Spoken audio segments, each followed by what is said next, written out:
스토리를 써갑시다. 이렇게 하면 서로 축복하겠습니다. 하나님 나라 스토리를 써갑시다. 계속해서 하나님을 힘입는 스토리.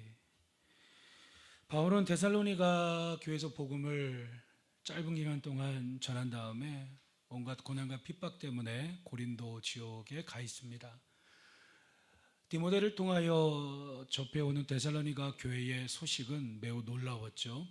하나님께서 한 영혼을 찾으시고 믿음의 역사, 사랑의 수고, 소망의 인내로 그 교회를 세워가셨고, 또 말씀을 듣는 자에서 받고 본받는 자로, 그리고 본이 되는 자로 선한 영향력을 흘려보내고 또 다른 찾는 한 영혼을 찾는 그러한 축복의 통로 시스템을 세워갔습니다.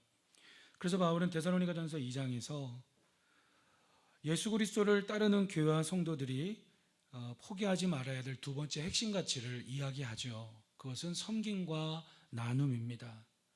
섬김과 나눔을 통해 교회가 할 일은, 성도가 할 일은 구원받기로 작정된 찾는 한 영혼을 향해 복음을 전해야 합니다. 그래서 그렇게 복음을 전할 때에 헛될 것 같은 두려움과 고난과 능욕, 많은 싸움이 있지만 하나님을 힘입어 빌립보에서 데살로니가로 오기 전에 빌립보에서 복음을 전했다. 그리고 데살로니가로 와서도 그렇게 하나님을 힘입어 복음을 전했다라고 바울은 데살로니가전서 2장 1절 2절을 통해서 바로 그 내용을 이야기하고 있습니다. 그래서 사도행전 16장을 보면 바울이 빌립보에 가서 복음을 전할 때에 있었던 일을 누가복음을 기록한 누가가 기록하고 있습니다. 오늘날 우리의 삶의 모습도 보면 뻔한 스토리로 살아가는 경우가 많이 있죠. 그것은 세상의 스토리, 세상 나라 방식의 여러 가지 정치의 스토리, 경제, 문화의 스토리, 여러 가지 이야기입니다. 어쩌면 바울과 실라도 빌립보에서 복음을 전하다가 그러한 세상의 스토리에 휩쓸려 떠내려 갈 뻔했습니다. 그런데 기도했다라는 거죠. 바로 그 감옥에서 기도하기 시작했죠. 그래서 기도할 때에 하나님 나라 스토리로 전환된다라고 했습니다. 여러분, 우리가 성경이 이해가 안 되는 이유는 왜 이해가 안 되냐면 우리는 하나님 나라를 이뤄가는 스토리보다 세상의 스토리에 너무 익숙해 있기 때문에 성경을 읽으면 대체 무슨 소리인지가 이해가 안 갑니다. 성경은 끊임없이 세상과 다른 이야기를 써가고 있습니다. 그것은 우리를 구원하기 위해 예수 그리스도를 보내시고 예수 그리스도를 통해 하나님 나라를 이루시고, 그리고 그 예수 그리스도를 영접한 교회와 성도들은 계속해서 하나님을 힘입어 또 다른 찾는 한 영혼에게 복음을 전하는 것입니다. 하나님을 힘입어 한 영혼을 품고 찾아 나서고 복음을 전할 때에 사도행전부터 요한계시록까지 사복음서의 몇 배가 되는 스토리가 기록이 됩니다. 여러분, 우리의 신앙생활이 굳어지지 않기를 원합니다. 우리의 신앙생활이 실증나고 지루해지지 않기를 원합니다. 지루해지셨습니까? 따분하십니까? 그 어떤 말씀을 들어도 은혜가 안 되십니까? 방법을 하나 알려드리죠. 감옥에 들어가십시오. 그러면 새로운 게 열립니다. 감옥에 들어가라는 말은 복음을 전하라는 겁니다. 한 영혼을 품고 그리스도의 사랑의 노예가 되어서, 그리스도의 사랑의 감옥에 갇힌 인생이 되어서, 예수 그리스도의 긍휼과 자비와 사랑의 감옥에 갇힌 인생이 되어서 내 마음대로 살아가는 것이 아니라 이제 나 또한 또 다른 찾는 한 영혼을 향해 연락하고 만나고 밥 사주고 선물도 사주고 섬기고 나누며 하나님을 힘입어 그 한 영혼을 하나님 나라로 초대하는 것입니다. 그렇게 하기 시작하면요, 여러분 지루할 틈이 없습니다. 실증날 틈이 없습니다. 새로운 신앙생활의 스토리, 새로운 성령의 역사, 새로운 많은 이야기들이 성경에 기록된 것처럼 이 성경에 기록된 모든 이 서신서의 이야기들이 오늘 나의 스토리, 우리 교회 스토리, 우리 인생의 스토리가 되는 것입니다. 그래서 바울은 빌립보에서 복음을 전하다가 귀신 들린 여종의 귀신을 쫓아냈죠. 그 여종의 많은 주인들이 돈줄이 끊겨서 고발을 합니다. 매로 치라 옷을 벗기고 한 번 들어가면 빠져나올 수 없는 깊은 감옥에 가둬지고 복음의 발을 상징하는 그 발이 착고에 든든히 메었습니다. 바로 그 한밤중에 25절에 보니까 바울과 실라가 기도하고 하나님을 찬송하며 죄수들이 들을 정도로 기도하고 찬양한 것입니다. 바로 이때 바울과 실라는 하나님을 힘입는 스토리를 써가기 위해 바로 복음화되는 이야기, 하나님 나라를 이뤄가는 이야기, 축복의 통로 시스템을 써가는 그 복음화되는 스토리를 써가기 위해 기도했던 것이죠. 나에게 첫 번째 영혼을 주소서, 그리고 지난주에 본 것처럼 매인 것이 풀려지게 하소서, 이렇게 기도할 때에 매인 모든 것들이 다 벗어졌습니다. 바울과 실라에게만 매여있던 것뿐만이 아니라 그 감옥에 가두어져 있었던 모든 죄수들의 착과 매인 모든 것들이 풀려졌습니다. 오늘은 이어서 세 번째 기도의 내용입니다. 그것은 매인 것이 풀려지도록 공감하게 하소서, 매인 것이 풀려지도록 공감하게 하소서입니다. 자, 우리는 이 본문을 몇 주 동안 보고 있습니다. 왜 보고 있느냐? 여러분, 이 말씀을 체득화하고 이 말씀을 우리가 충분히 소화할 때 나타나는 모습이 뭐냐? 움직인다는 거죠. 여러분, 은혜 받았다라는 건 우리가 입술로도 고백할 수 있죠. 참으로 복이 됩니다. 또 때론 눈물이 나기도 합니다. 참으로 복이 되기도 합니다. 때론 눈물이 안 날지라도 여러 가지 형태로 우리가 은혜 체험을 합니다. 정말 그런데 우리가 예배를 드리고 말씀을 듣고 특히 몇 주 동안 보고 있는 이 본문을 통해 하나님 주신 말씀을 통하여 우리가 은혜 받은 모습은 뭡니까? 그것은 행하는 것입니다. 움직이는 것입니다. 어떻게 행하고 움직이죠? 복음을 들고 가족들에게, 이웃들에게, 오랜 기간 동안 볼 수 없었던 성도들에게 우리가 연락을 하고 만나고 찾아 나설 때까지 설교를 천천히 진행할 겁니다. 왜냐하면 이해하고 넘어간다고 될 일이 아니기 때문입니다. 우리 함께 고백합시다. 매인 것이 풀려지도록 공감하게 하소서.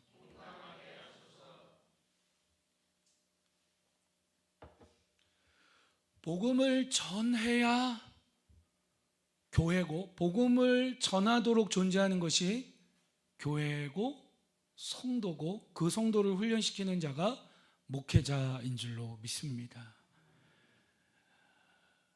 여러분, 질문 드립니다. 다시 24절로 가시면 그가 이러한 명령을 받아 그들을 깊은 옥에 가두고 그 발을 착고에 든든히 채웠더니 한밤중에 바울과 실라가 기도하고 하나님을 찬송하며 죄수들이 듣더라. 26절에 갑자기 큰 지진이 나서 옥토가 움직이고 문이 곧다 열리면 모든 사람의 매인 것이 다 벗어집니다. 여러분, 질문합니다. 이때 한밤중에 성경에 모든 내용을 기록하지 않지만 전후 문맥을 통하여서 우리 미루어 짐작할 수 있는데, 이 한밤중에 절망의 밤에 바울과 실라가 기도할 때에 어떤 기도했을까요? 아마도 본인들 위해서 기도했겠죠. 우리 묻고 있는 게 풀어지게 해주세요. 또 복음이 전해지게 해달라고도 기도했을 겁니다. 근데 그렇게만 기도하지 않았을 겁니다. 반드시 기도했던 사람이 있습니다. 그건 뭐냐? 루디아와 귀신 들린 여종을 위해 반드시 기도했을 겁니다. 왜냐? 루디아는 빌립보라고 하는 도시의 첫 번째 영혼의 열매였어요. 귀신 들린 여종은 복음을 대적했던 그 도시의 상징적인 인물이었는데, 하도 설교하는데 방해하니까 바로 예수 그리스도의 권세로 귀신을 쫓아냈어요. 이건 너무나 중요한 사건이죠. 그 도시의 영적인 권세가 꺾여지는 그 상징적인 인물이 귀신 들린 여종입니다. 그 한밤중에 착고가 풀리게 해달라고 기도할 때에 바울은 루디아를 위해, 귀신 들렸던 여종을 위해 반드시 기도했을 겁니다. 여러분, 우리가 하나님 앞에 복음을 전하기 위해서, 또한 우리가 그 하나님 나라 스토리를 써가기 위해 살아갈 때에 우리는 가장 먼저 나의 매인 것이 풀려지는 경험을 해야겠죠. 환경의 매임, 관계의 매임, 또 그리고 내면의 매임에서, 이 매임의 3요소라고 했죠. 이 세 가지 매임에서 풀려지는, 그리스도의 보혈의 권세로 풀려지는 그 역사가 여러분 반드시 우리에게 허락된 복음의 특권입니다. 지난주에 중직자 모임에서 제가 이렇게 질문 드렸습니다. 오늘 말씀을 듣고 세 가지 매임의 요소 중에 풀린 것이 뭐가 있고 더 풀리길 원하는 게 뭐가 있느냐? 저는 막 크게 감격할 줄 알았어요. 막 눈물도 흘리시고, 물론 그런 분들도 계셨지만, 감격하셨지만, 그렇게 큰 감격은 아쉽지만 없었던 것 같아요. 감격은 했지만. 왜 그런 줄 아십니까? 우리도 다 마찬가지예요.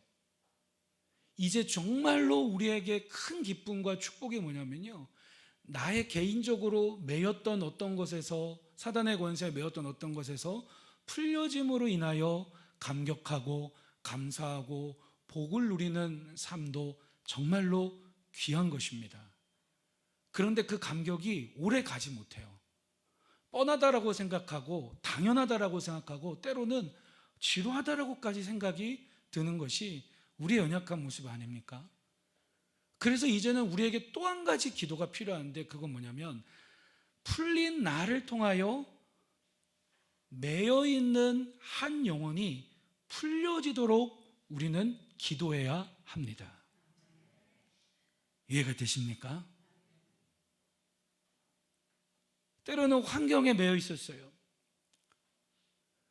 관계가 매여 있었어요. 내면이 매여 있었어요. 그 뿌리는 나왕이라고 했습니다. 사도행전 10장 38절에 나온 것처럼 하나님이 나사렛 예수 그리스도에게 성령과 능력을 기름 붓듯 하셨음에 그가 두루 다니시며 선한 일을 행하셨으니 마귀에게 눌린 모든 자들을 고치셨으니 누가 함께 하셨기 때문이라고요? 하나님이 함께 하셨기 때문이다. 이제 그 일들을 예수 그리스도께서는 누구에게 하라고 명하십니까? 바로 이 땅의 교회와 먼저 부름받은 성도들로 하여금 우리가 복음을 전할 때에 우리처럼 사단의 권세에 매여 있었던 자들이 우리처럼 풀려지는 역사가 일어난다라고 주님은 우리에게 사명을 허락하여 주셨습니다. 그리고 그렇게 할 때 우리와 동행한다라고, 성령 하나님 안에서 동행하신다라고 우리에게 말씀하여 주셨습니다. 그러니 보세요, 나의 매인 것에서 풀려진 곳으로 감사하다 그렇게 오래 못 가더라고요. 조금 지나면 그냥 별반 차이가 없더라고요. 시편 30편 6절에 내가 형통할 때 말하기를 영원히 흔들리지 아니하리라. 전 이 말씀 요즘에 너무 좋아해요. 조금 형통하고 금세 또 교만하고, 조금 잘 되다가 금세 시험 들고, 조금 축복을 누리다가 금세 식상하는 모습이 우리의 모습 아닙니까? 여러분, 한두 번의 형통이 한두 번으로 끝나는 것이 아니라 지속적인 번성으로, 정복으로, 다스림으로 나아가기를, 그 겸손을 잃지 않기를 여러분 주의 이름으로 축복합니다. 그러려면 우리에게 반드시 주님께서 초청하시는 게 있다면, 이제 너의 삶이 풀렸다면 너를 통해 매여있는 또 다른 그 한 영혼이 풀리도록 기도하라는 거죠. 바울과 실라가 기도했을 때 솔직히 자기 자신만을 위해서 기도했을까요? 아니에요. 전 아무리 봐도 바울과 실라가 이 한밤중에 기도할 때에 본인들을 위해서 기도하기보다는 루디아와 귀신 들렸던 여종과 빌립보 도시에 있는 수많은 영혼들을 위해서 솔직히 더 많이 기도했을 것 같아요. 왜 그렇습니까? 한 영혼이 그리스도께로 돌아오기 위해서는 반드시 이 매임이 풀려져야 하기 때문입니다. 환경의 매임, 관계의 매임, 내면의 매임입니다. 루디아를 한번 생각해 봅시다. 루디아는 사도행전 16장 11절에서 15절을 보면 특히 14절에 두아디라시아에 있는 자색옷감 장사로서 하나님을 섬기는 루디아라 하는 여자가 말을 듣고 있을 때 주께서 그 마음을 열어 바울의 말을 따르게 하신지라. 자, 15절 읽어봅니다. 시작.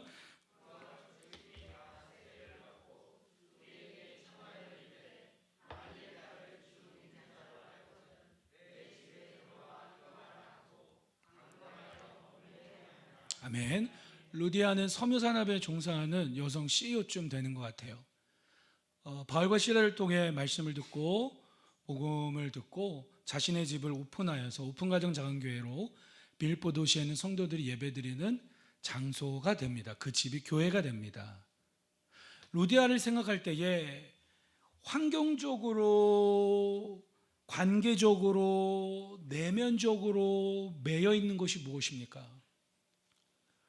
여러 가지가 있겠지만 루디아는 현재 환경적으로나 관계적으로 매여 있는 것은 크게 보이지 않아요. 루디아를 위해 바울과 실라는 루디아의 내면을 위해 기도했을 겁니다. 더 구체적으로 이야기한다면 루디아와 루디아의 가족을 하나님 반드시 지켜주세요. 왜요? 두려워하기 때문이죠. 이제 첫 복음의 열매가 맺혔는데 자신들에게 복음을 전해주었던 바울과 실라가 소식을 접해보니까 두들겨 맞고 피투성이가 되고 옷이 찢긴 채 지금 감옥에 가두어졌다는 소식을 반드시 들었을 거예요. 이젠 어떡하지?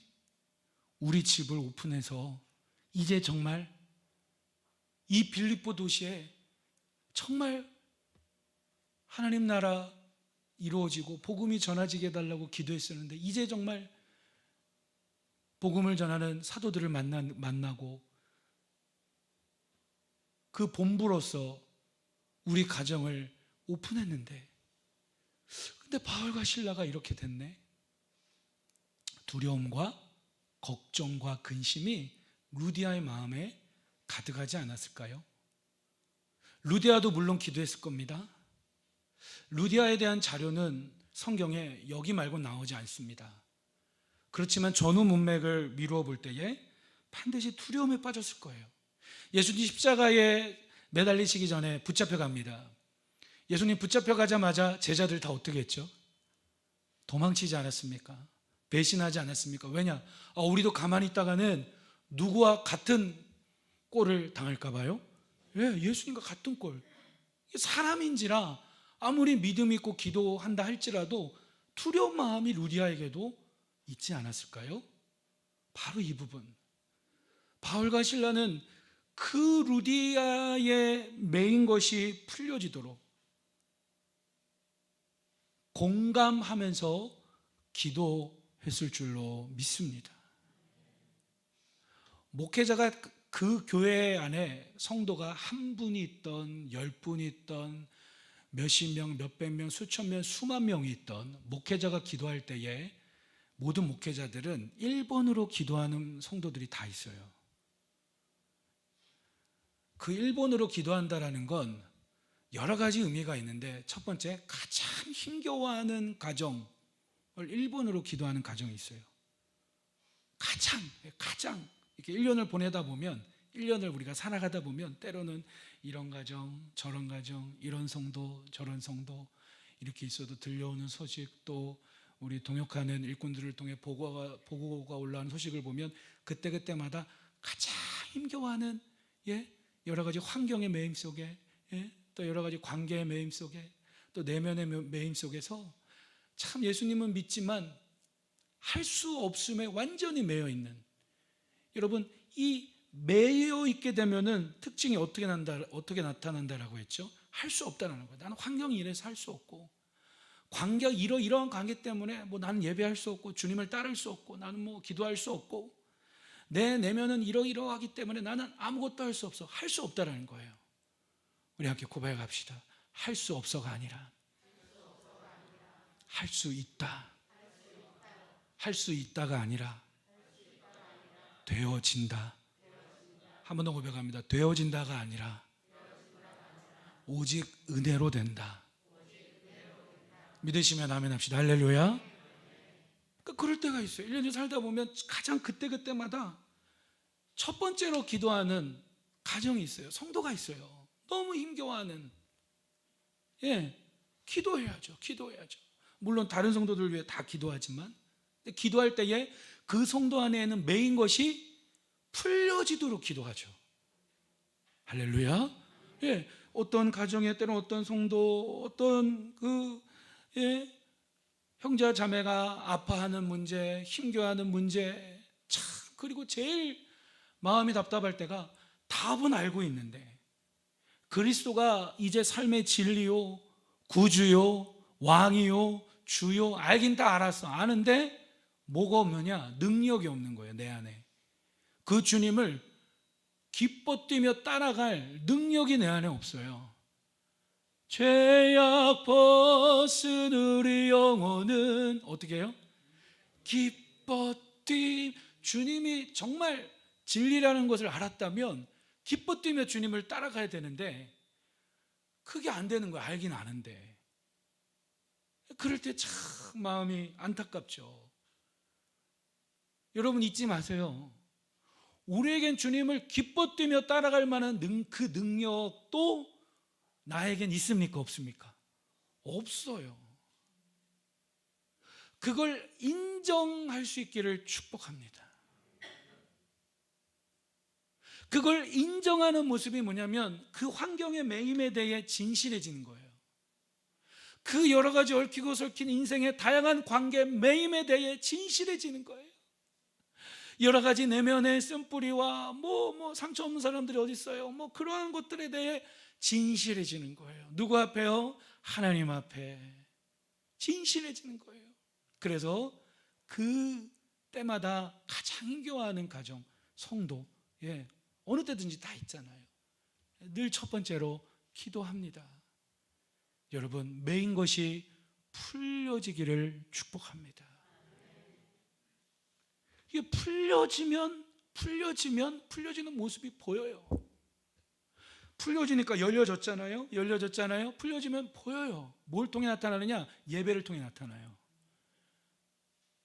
여러분, 예배가 얼마나 중요하냐면 우리 그리스도인들에게 있어서 모든 걸 다 보여주는 기준의 가장 기본, 가장 중요한 뿌리, 그 첫 번째 기준이 뭐냐면 예배고, 수많은 예배를 우리는 신앙생활하면서 주님 앞에 서는 그날까지 드리죠. 근데 그 수많은 예배 중에서도 가장 중요한 기준점이 되는 예배가 바로 주일 예배인 줄로 믿습니다. 그래서 풀리면 그때부터 예배하기 시작하더라고요. 풀리면. 그래서 이렇게 보는 거예요. 왔나 안 왔나, 오셨나 안 오셨나, 오셨는데 어떻게 예배드리나. 자, 감독자는 아니지만 여러분, 풀리기를, 환경이 풀리고 관계가 풀리고 내면이 풀리기를 주의 이름으로 축복합니다. 근데 이게 풀리지 않을 때 어떻게 기도하느냐? 주님께 이렇게 기도해요. 주님, 저 성도를 위해 기도하는데 제 안에 간절함이 없어요. 제 안에 절실함이 없어요. 여러분 보세요. 주님은요, 똑같이 우리가 기도를 하고 예배를 드려도요, 여러분 바디메오 아세요? 삭개오 아세요?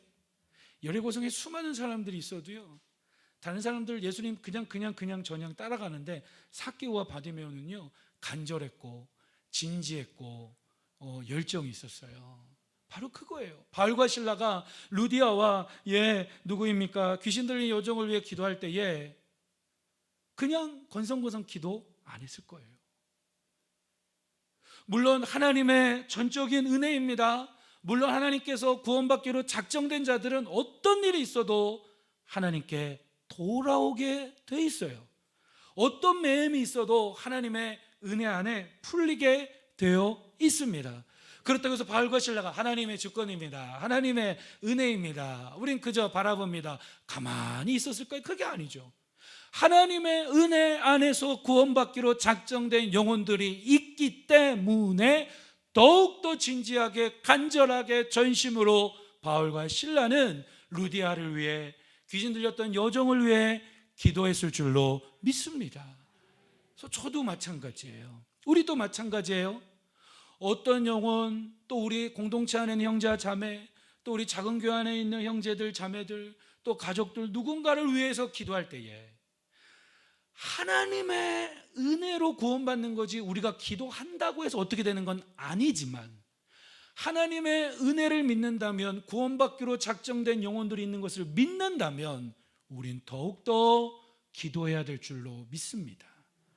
기도하는데 하나님, 누구누구 성도가 너무 힘겨워합니다, 도와주세요 하고 나면 더 이상 할 말이 없잖아요. 그럴 때 어떻게 기도하느냐? 하나님, 제 안에 진짜 저 영혼의 아픔을 공감하는 마음이 없습니다. 이렇게 기도하는 거예요. 잘 들어보세요. 우리가 뭐 이런 찬양이 있어요. 뭐 주님 마음 내게 주소서 내 아버지, 뭐 이런 찬양이 있고, 뭐 주님 마음을 알기 원한다는 뭐 그런 고백이 있는 찬양이 있죠. 얼마나 귀합니까? 여러분, 우리가 한 영혼을 품고 사랑하고 나를 통하여 이제 나만 풀리는 것이 아니라 우리의 가족, 이웃, 형제자매가 나를 통해 풀려지게 하는 것은 바로, 사랑하는 것은 바로 공감으로부터 출발합니다. 공감을 다른 말로 표현한다면 용납하는 거고 이해하는 거예요. 그래서 좀 그렇게 기도할 때가 있어요. 그렇게 기도하는데도 뭔가 풀리는 모습이 안 보여. 풀리는 모습이 안 보여요. 그럼 포기하는 게 아니라 낙심하는 게 아니라 계속해서 그 영혼을 품고 기도해요. 성도를 위해, 가정을 위해, 전도하기 위한 영혼들을 위해 기도해요. 그런데 어떻게 기도하느냐? 내 안에 간절함과 절실함과 그런 모습이 없단 말이죠. 냉랭해요. 냉랭해. 그때 필요한 게 뭐냐? 하게 고백해 보세요. 주님, 나에게 저 영혼을 공감하는 마음을 주세요. 그렇게 기도하는 겁니다. 공감하는 마음을 주세요. 그 상황을, 그 매여있는 모습을 공감할 수 있도록, 주님, 저에게도 그 주님이 저 영혼을 공감하고 계신 그것을 저에게도 공감할 수 있도록 은혜를 주세요. 그럼 진짜로 거기서부터가 진짜 기도예요. 아멘. 심지어 내 배로 낳은 자녀를 위해서도 기도 안 하십니까? 심지어 내 아들, 딸을 위해서 기도하신 적이 언제임십니까? 이게 뭐냐면, 모든 게 하나님 주권이고 구원받기로 작정된 영혼들이 있기 때문에 우리가 할 일은 그저 매인 것이 풀려지도록 공감하게 달라고 우리는 기도해야 될 줄로 믿습니다. 공감하면 그 영혼에 있는 그 아픔이 나의 아픔이 되고, 그 눈물이 나의 눈물이 되고, 그 내면 안에 있는 여러 가지 모습들이 나에게 고스란히 느껴져요. 100%는 아니겠죠. 어느 정도 느껴집니다. 정말 그럴 때 그 영혼이 겪고 있는 그 매임의 여러 가지 연약함을 주님께 맡기면서 도와달라고, 매인 것이 풀려지게 해달라고, 함께 주의 나라를 이루어가게 해달라고 여러분 기도하게 되는 줄로 믿습니다. 지금 힘겨워하시는 분들이 계십니까? 삶이 안 풀리는 분들이 계십니까? 답을 다 알고 계시죠? 주님께, 주님을 기뻐 뛰며 따라갈 능력이 없음을 우리가 인정합시다. 그리고 내가 매여있는 그 부분에 대해서 주님 앞에 마음을 열고 정직하고 인정하고 절실하기를 여러분 축복합니다. 그래서 목회자와 함께, 성도와 함께 그 매임에서 풀리도록 우리가 기도할 수 있기를 주의 이름으로 축복합니다. 첫 번째 영혼을 위해 또 목회자들은 기도하는데, 바울과 실라도 그랬을 거예요. 반드시 루디아 위에 먼저 기도했을 거예요. 그 의미는 또한 어떤 의미가 있냐면, 그야말로 첫 번째는 힘겨워하는 모습이 있을 때 기도하지만, 첫 번째로 기도한다는 의미는 반대로 어떤 의미가 있겠습니까? 그야말로 귀한 동역자이다라는 거죠. 루디아의 가정은 빌립보의 복음을 전하기 위한 전초기지가 돼요. 할렐루야. 주보를 다 보셨겠지만 아시는 분들은 미리 아시겠지만 11월 달 정말 너무너무 기대가 돼서 저는 잠이 안 오더라고요. 차라리 일부 예배를 드렸으면 좋겠다. 왜냐면 막 심장이 벌렁벌렁거려가지고. 사실 매주 특히 낮 예배 드릴 땐 그러는데 오늘은 더 했어요. 11월을 시작하고 위드 코로나로 되고. 여러분, 저희 교회는 승리한 교회입니다. 우리 동의하시면 더 크게 아멘 하실까요? 우리 교회는 승리한 교회입니다. 여러 가지 상황 속에서 주님 바라보면서 여기까지 왔는데 앞으로 하나님께서 행하실 일들을 더욱더 기대합니다. 솔직히 말씀드리면 제가 정말 다 많이 기도하지만 11월 21일 날 보면 결혼 예배를 드립니다. 신랑 누구예요? 누군지 다 모르시죠 아직? 신부 누구예요? 누군지 아세요? 예. 다양한 가정의 형태가 오늘날 많습니다. 제가 전도사로 이 지역에서 하나님 부르셔서 사역하면서 수많은 가정의 다양한 가정의 형태 속에 신앙생활하는 아이들, 청소년, 청년들, 장년성들을 많이 접해봤어요. 근데 이런 얘기 꺼낼 수도 없었어요. 왜냐? 보면 알잖아요. 뭘 보면 알아요? 믿음을 알잖아요. 보면 알잖아요. 이런 얘기를 꺼내도 되겠구나. 이분은, 저 가정은 보면 알잖아요. 우리 두 집사님, 제가 알기로는 저희 교회 오신 지 10년이 됐나요? 5년이 됐나요? 3년이 됐나요? 제 기억으로는 작년 연초에 저희 교회 오신 거예요. 할렐루야. 오셔서 예배 잘 드리시고 성김과 나눔 시작하시고 각자 하는데 보니까 믿음이 있어요. 여기서 중요한 건 한 분만 있어도 안 돼요. 맞아요, 확실해요, 정확해요, 옳아요, 대추 올라잇, 바로 그거예요.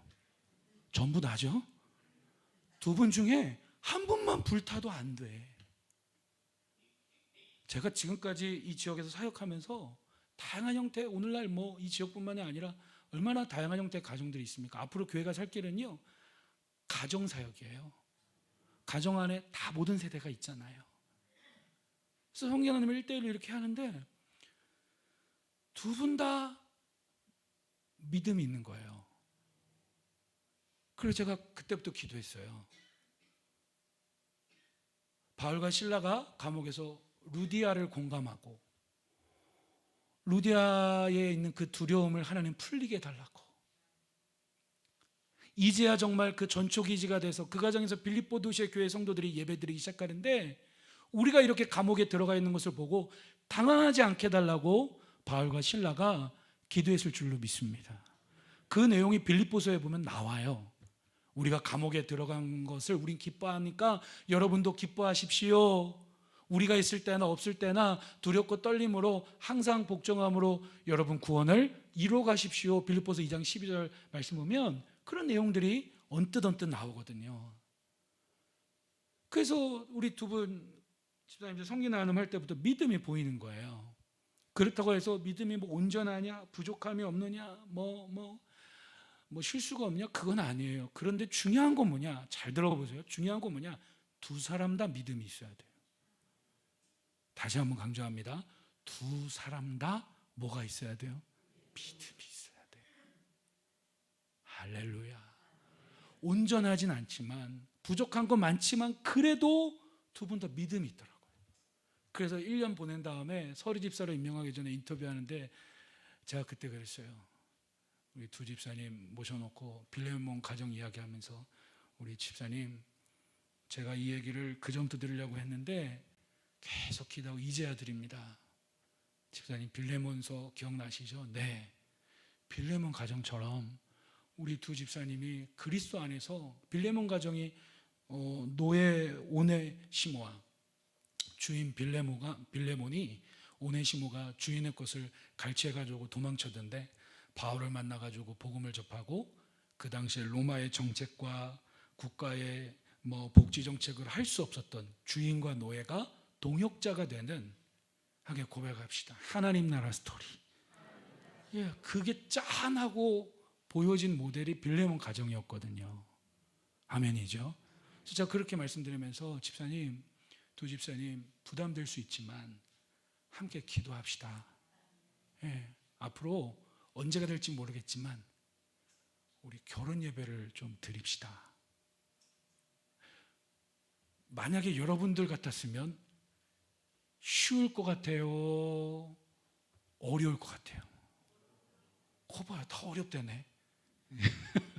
이기준 집사님 다 어렵다는데요. 다시 한번 물어봐야지. 쉬울 것 같아요? 어려울 것 같아요? 이학미 집사님 다 어려울 것 같다는데. 어려운 거예요.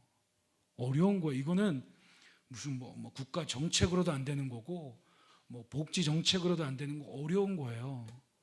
그래서 제가 그랬어요. 복음 안에서, 하나님 나라 비전 안에서 한 분 예수 그리스도를 바라보고, 한 권 예수 그리스도를 바라보고, 같은 말씀을 듣고 같은 사역을 하는 새롭게 하나님 나라가 이루어지는 그 가정의 모델로 이 지역사회 안에 앞으로 그런 가정들이 세워지도록 우리 두 집사님 가정이 그런 복음의 전초기지 같은 역할을 하기를 함께 기도합시다. 그랬어요.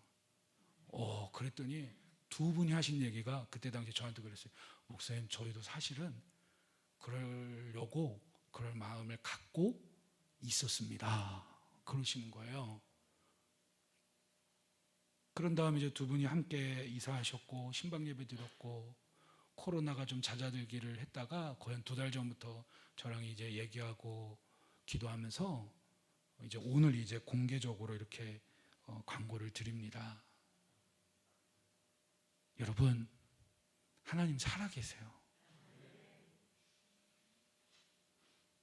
주님은 살아계세요.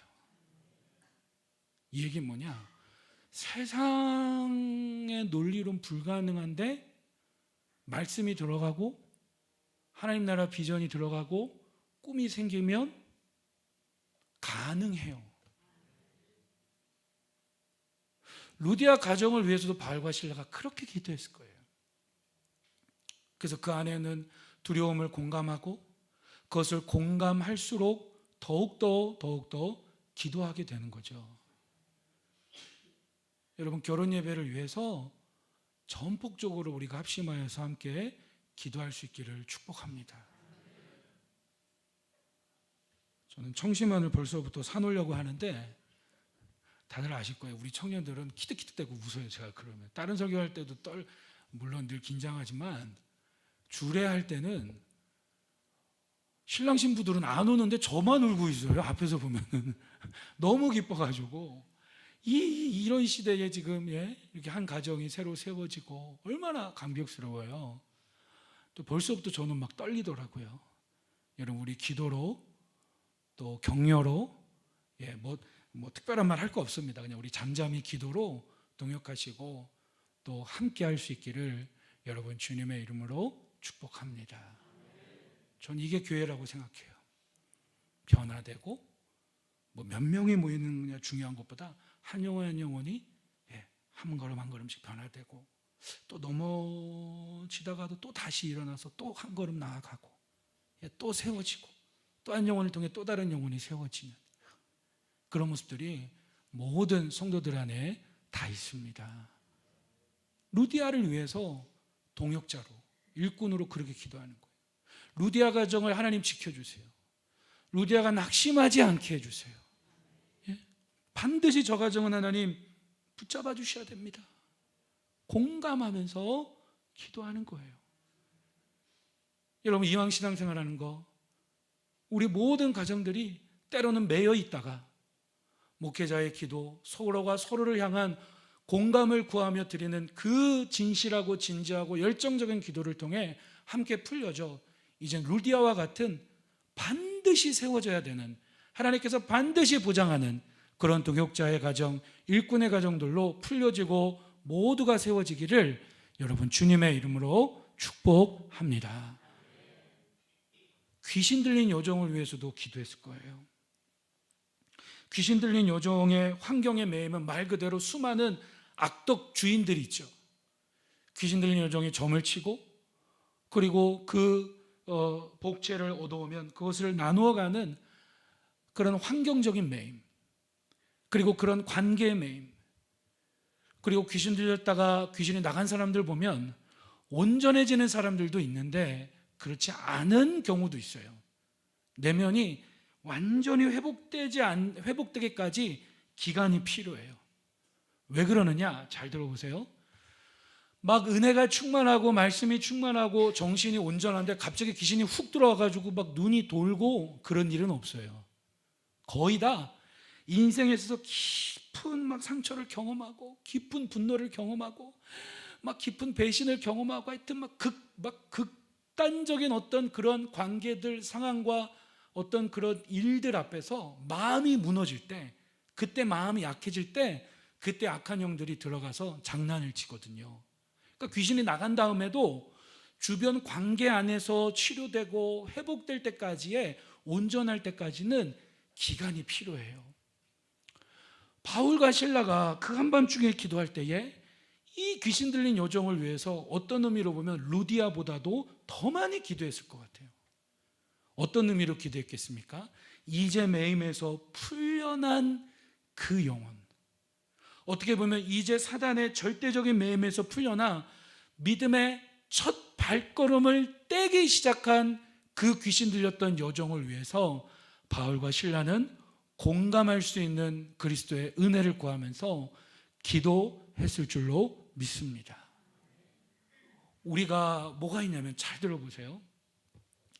제가 수도 없이 얘기해요. 신앙생활은 이렇게 복되게 신앙생활하는 분들과 잘할수록 성도님도 복이 됩니다. 이렇게 이런 얘기 자주 해요. 그리고 또 뭐 여러 가지 이야기들 자주 합니다. 뭐냐? 잘 들어보세요.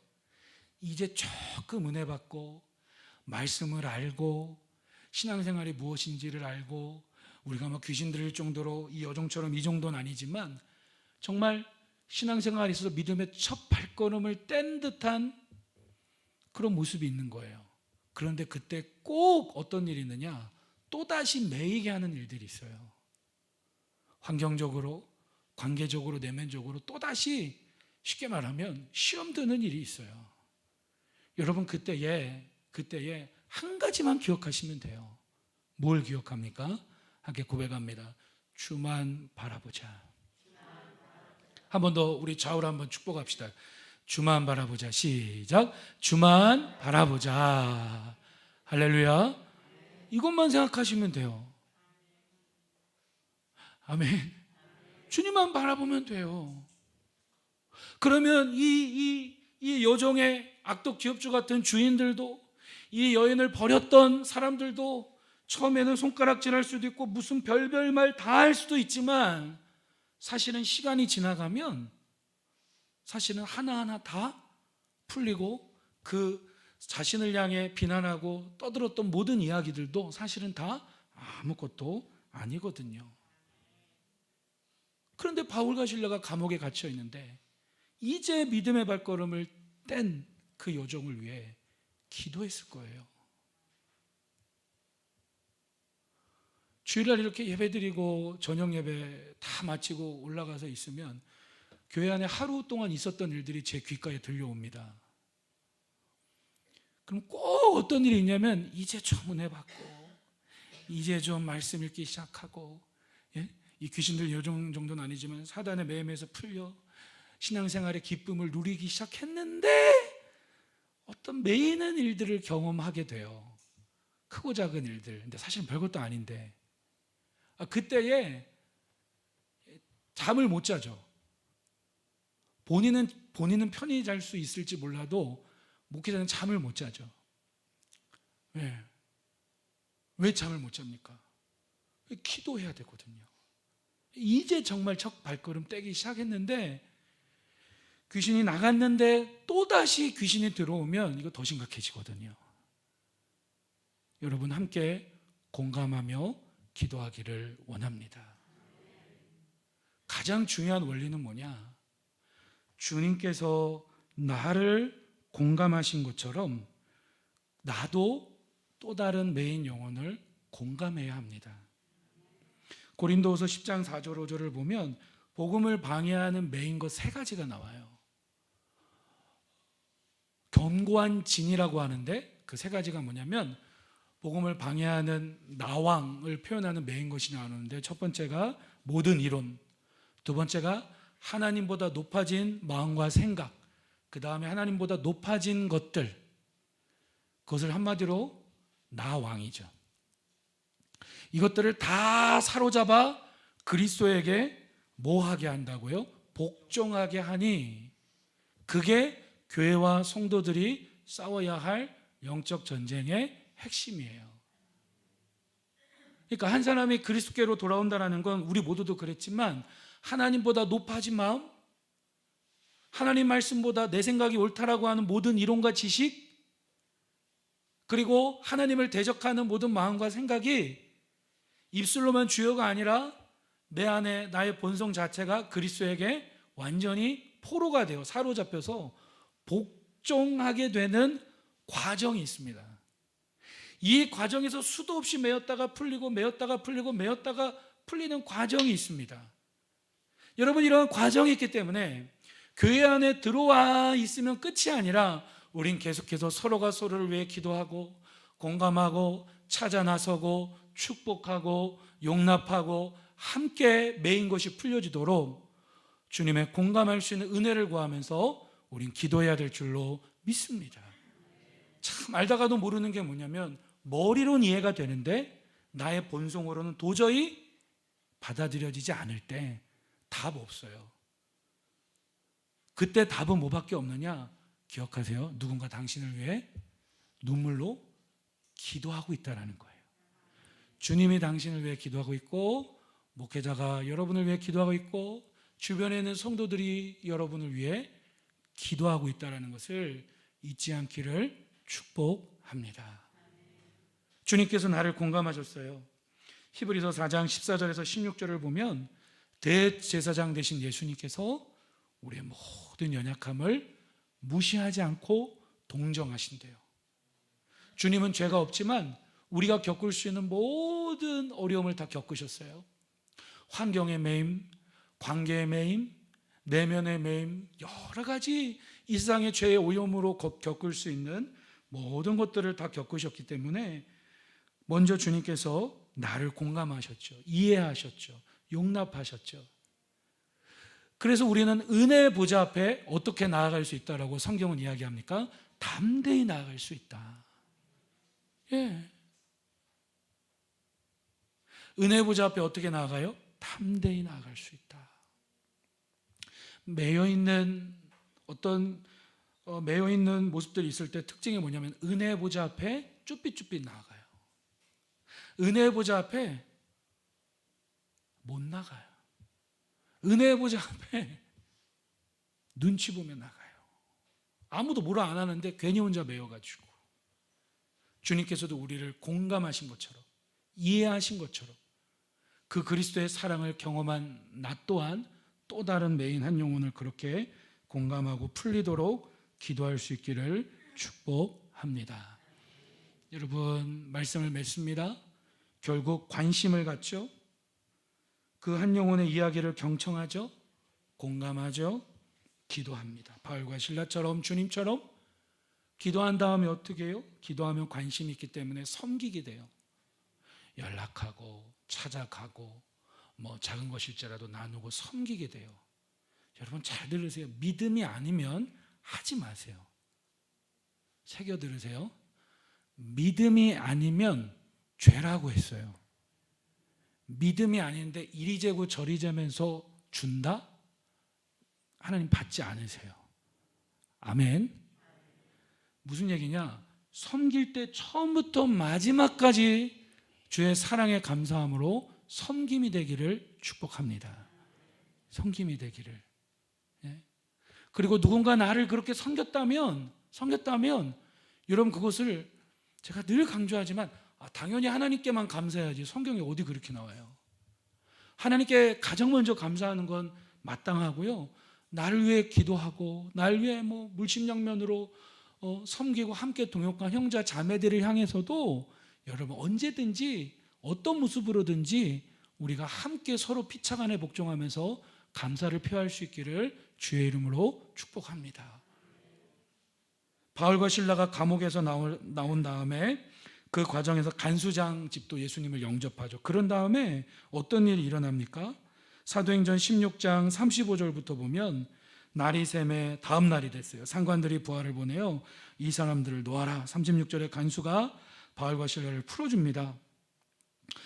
바울이 로마 시민권이 있었기 때문에 함부로 로마 시민권이 있는 나를 어떻게 너희가 매질할 수 있느냐 놀랍니다.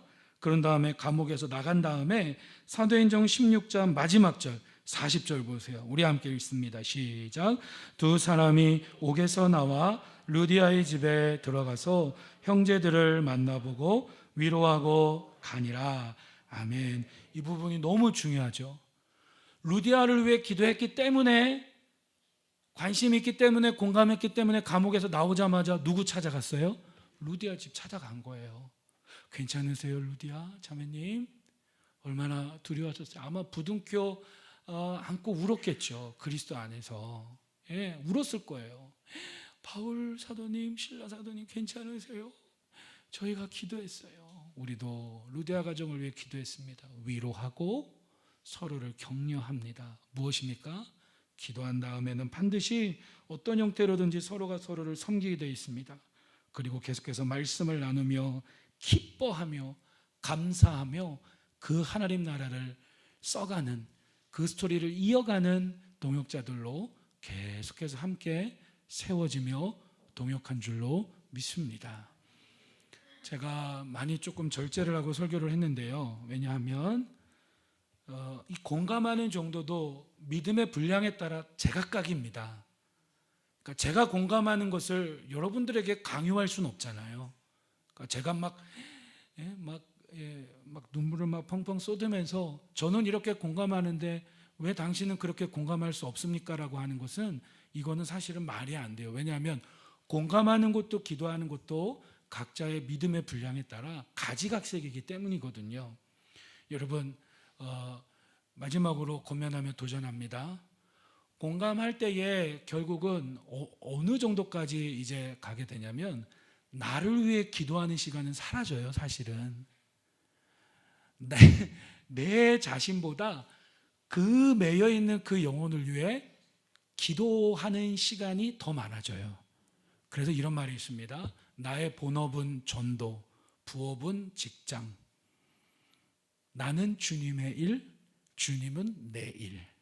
이해가 되십니까? 다시 한번 말씀드립니다. 저는 진짜 누군가를 공감하기 시작하면 밤새거든요. 잠을 못 자요. 그 한 영혼이 겪고 있는 그게 고스란히 다 느껴져서 잠을 못 자요.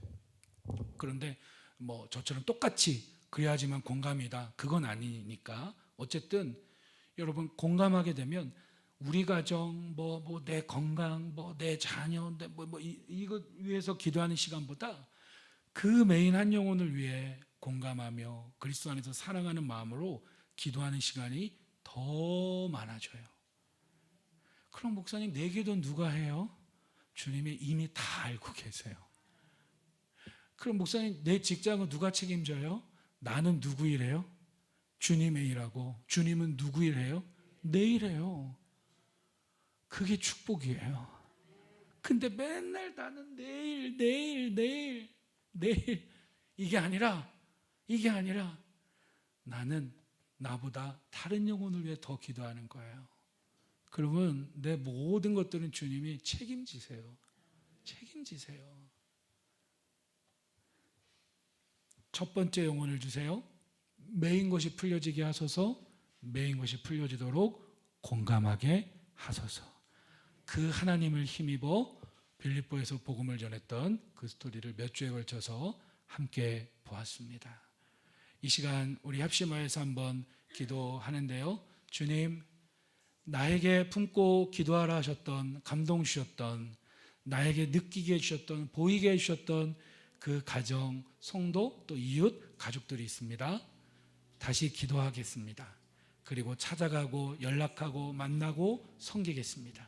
주님, 내 안에 그 영혼을 품고 기도할 수 있도록 정말 사랑하는 마음을 주시고 공감하는 마음을 주시옵소서. 우리 이 시간 주의 이름 세번 부르고 한번 기도합시다. 기도하겠습니다. 주여